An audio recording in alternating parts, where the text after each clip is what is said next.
Hello everyone, আসসালামু আলাইকুম। আশা করি সকলে ভালো আছেন। তো আজকে আমি আমাদের গাছের আম পাড়ার ভিডিওটা আপনাদের সাথে শেয়ার করছি। আশা করি ভিডিওটা দেখবেন। যদি ভালো লেগে থাকে তাহলে একটা লাইক কমেন্ট করে দিবেন।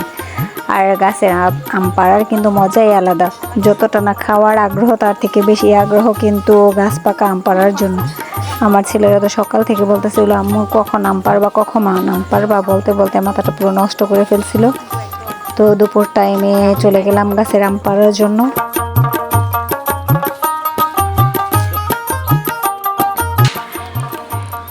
যারা বগির অভাবে আম পাড়তে পারেন না, তারা কিন্তু আমার মতো এরকম একটা বগি বানাই নিলে পারেন। একটা শপিং ব্যাগ আর গুনা দিয়ে বেঁধে নিলেই কিন্তু হয়ে যায়। এখানে একটু মাথাটা চোখা করে শপিং ভিতরের ফুটু করে ঢুকিয়ে ঢুকিয়ে কিন্তু একটা সুন্দর আম পাড়ার বগি হয়ে যায়। অনেক সময় কিন্তু আমাদের সবার বাড়িতে এরকম বগিগুলা থাকে না, কিন্তু ওয়ান টাইম এই বগিগুলা কিন্তু খুবই ভালো।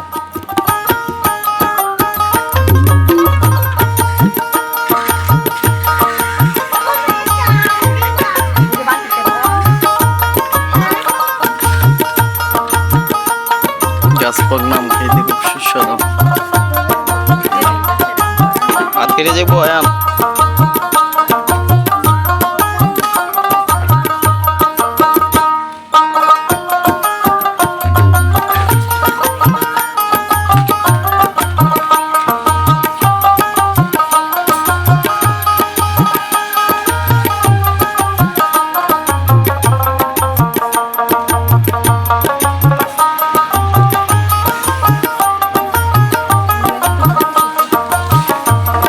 আম পাড়তে গিয়ে যখন যেই আমটা পছন্দ হচ্ছে ওই আমটাই খাওয়া শুরু করে দিছি। আর গাছ পাকা আম খেতে কিন্তু অসম্ভব ভালো লাগে আমার।